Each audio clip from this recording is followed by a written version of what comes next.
Imagine a global economy worth tens of trillions of dollars. Just this massive, highly optimized machine driving, manufacturing, shipping, heavy industry, all of it. Right.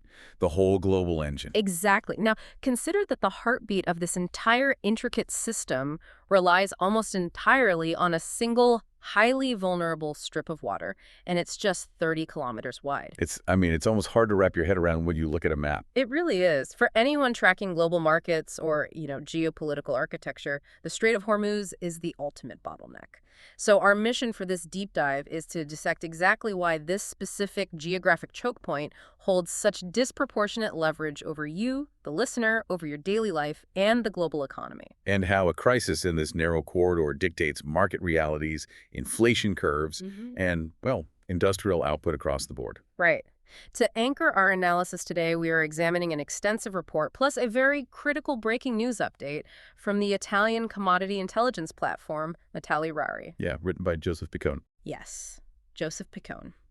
And this update is highly urgent. It was published just days ago, on March 1st, 2026. Which is crucial because the rapid evolution of events documented in that March 1st update, it really changes the baseline for how we need to assess global supply chain risk right now. It's not just theory anymore. No, not at all. The theoretical vulnerabilities of the region have completely materialized into an active logistical blockade. Okay, let's unpack this. We have to look at the sheer physical constraints of the strait to understand the severity of this bottleneck. Geographically, it's a 21 nautical mile funnel. Right, which is about 30 kilometers. Connecting the Persian Gulf to the Gulf of Oman. But that 30-kilometer width is deceptive, isn't it, when it comes to actual maritime navigation for these massive commercial supertankers? Highly deceptive. The usable space for the vessels that actually dictate global energy markets is remarkably confined. It's not like you just sail anywhere in that 30-kilometer gap. Right, there are rules. Exactly. The navigable space is heavily restricted by an International Maritime Organization traffic separation scheme. So what does that actually look like for a captain on the water? Well, you are looking at two lanes, an inbound and an outbound transit lane. And each of those is only 2 miles wide. 2 miles? Just 2 miles, separated by a 2-mile buffer zone. And you have to remember, ships of that displacement, moving through waters fraught with, shallow shoals and reefs, they simply do not have the turning radius or the depth clearance to deviate from those prescribed lanes. They're locked in. They're essentially moving along a highly regimented aquatic highway. There's no improvising. And the volume moving through that confined 2-mile lane is staggering. I'm looking at the data from the U.S. Energy Information Administration that was cited in the Rari report. The strait handles an average of 21 million barrels of petroleum. Every single day. Every single day. That encompasses crude oil, condensates, refined products. 21 million barrels represents roughly 30% of all globally seaborne traded oil. What's fascinating here is that we shouldn't even think of this as just a shipping lane. What do you mean? Well, it essentially operates as a liquid energy infrastructure. When a single transit point processes 1/5 of total global oil consumption, it transcends the definition of a maritime route. It is a load-bearing pillar of the global energy grid. Wow.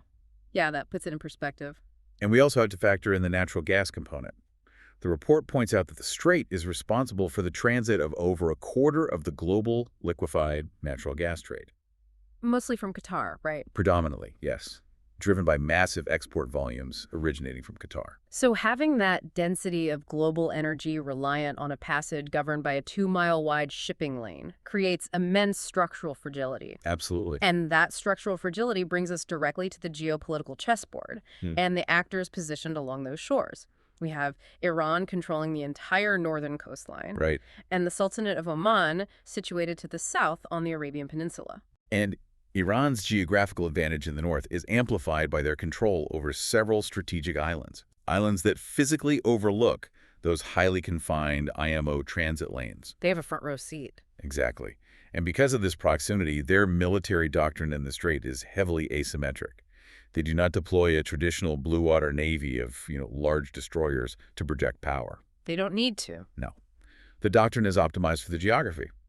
They utilize fleets of fast attack boats, anti-ship cruise missiles, naval mines, and aerial drones. It's a swarm tactic. It is a decentralized, highly mobile arsenal.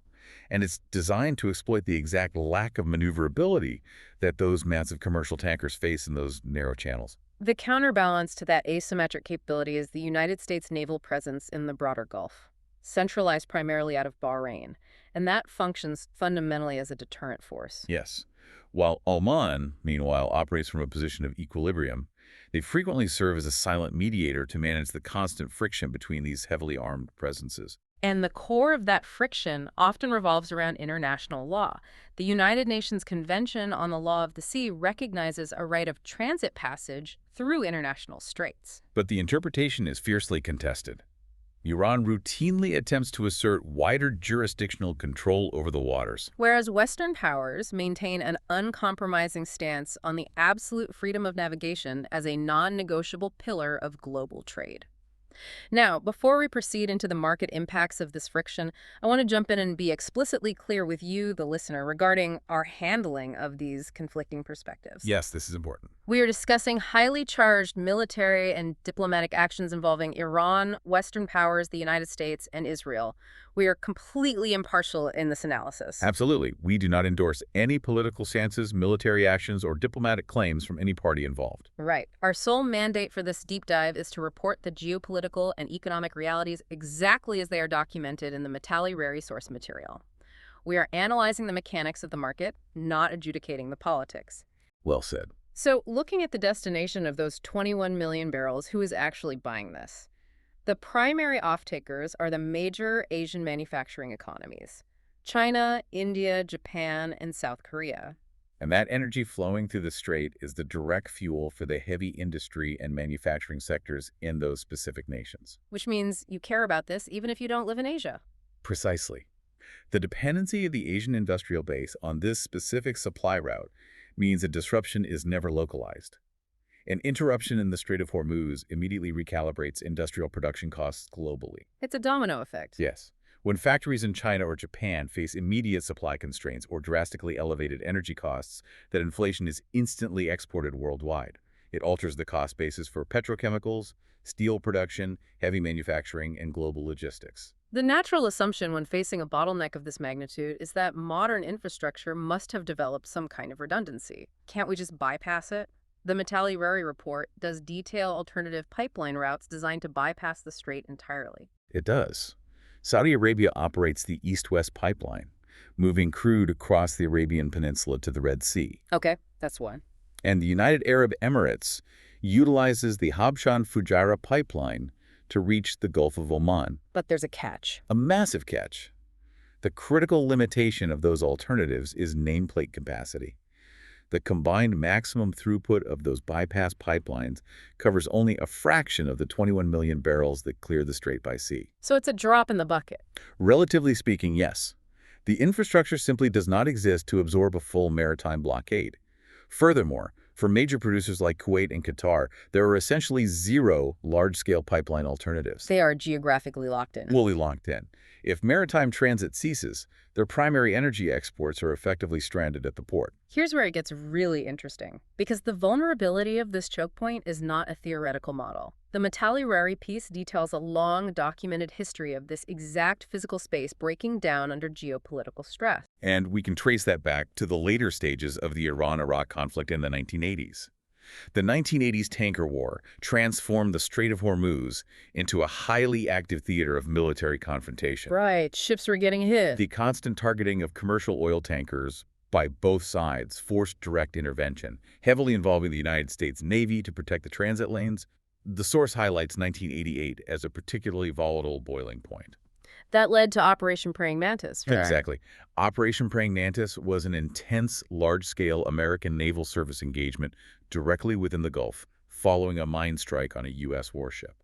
And the environment in the strait during that period was so hyper-militarized that the friction led to catastrophic operational errors.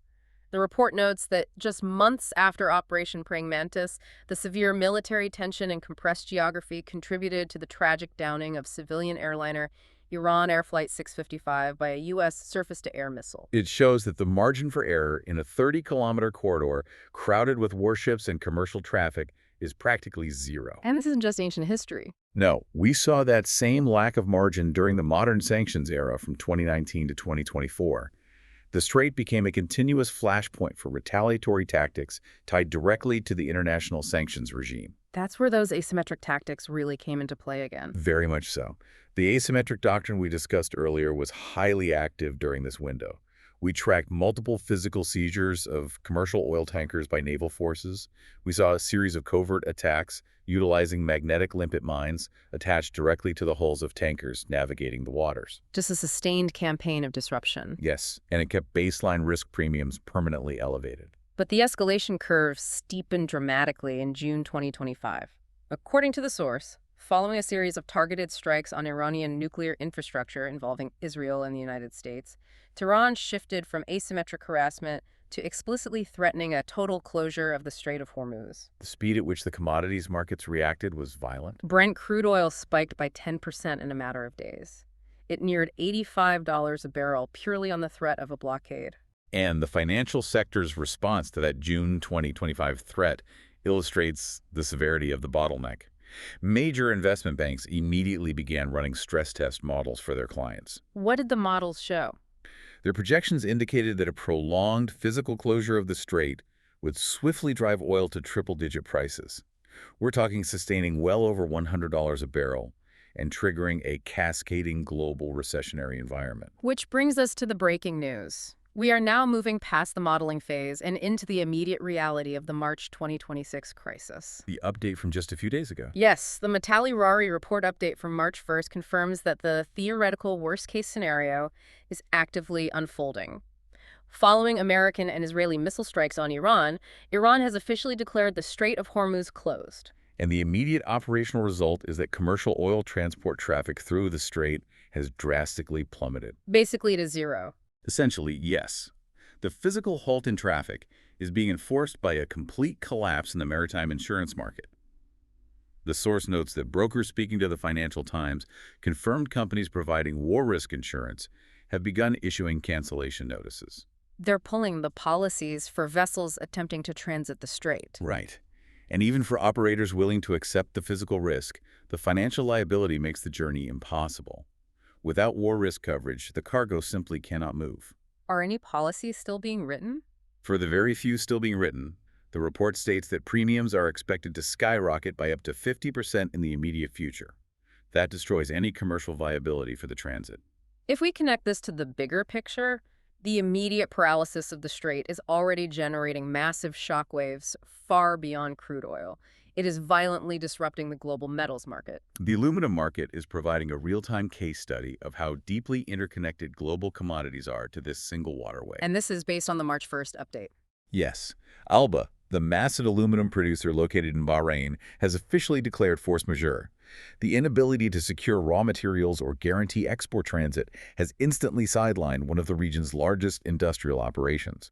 Alba declaring force majeure immediately removes a massive supply quota from the market, which is exactly why the source notes that global aluminum prices instantly hit a 4-year high on the news. And the situation in Qatar compounds the crisis exponentially. Qatar hasn't just declared force majeure on contracts. They have completely suspended their aluminum production. Completely shut down. Yes, because aluminum smelting is incredibly energy-intensive and logistically demanding. With the strait closed, operating those facilities becomes untenable. That total suspension out of Qatar sent aluminum prices violently surging past $3,300. Over $3,300. That is incredible. The cost of the foundational metal required for aerospace, automotive manufacturing, and global construction has essentially exploded overnight, simply because a 30-kilometer maritime door swung shut. So what does this all mean? The analysis provided by Matali-Rari confirms that the Strait of Hormuz is the ultimate leading indicator of systemic market volatility. As long as 20% of global oil consumption and over a quarter of the global LNG trade must squeeze through a highly contested, easily disrupted maritime bottleneck, baseline stability in the global economy is an illusion. It's permanently fragile. Geopolitical risk in the Persian Gulf is not an external anomaly. It is a permanent structural premium baked into the price of global manufacturing, energy, and logistics. The data paints a picture of a global supply chain balanced on a knife's edge. This leaves us with a critical perspective to consider as you analyze the markets moving forward. It really makes you question the foundation of the current system. Exactly. If a single 30-kilometer stretch of water can essentially hold the global economy hostage overnight, will this ultimate vulnerability be the exact catalyst that finally forces the world to completely rewire its global energy grid away from fossil fuels?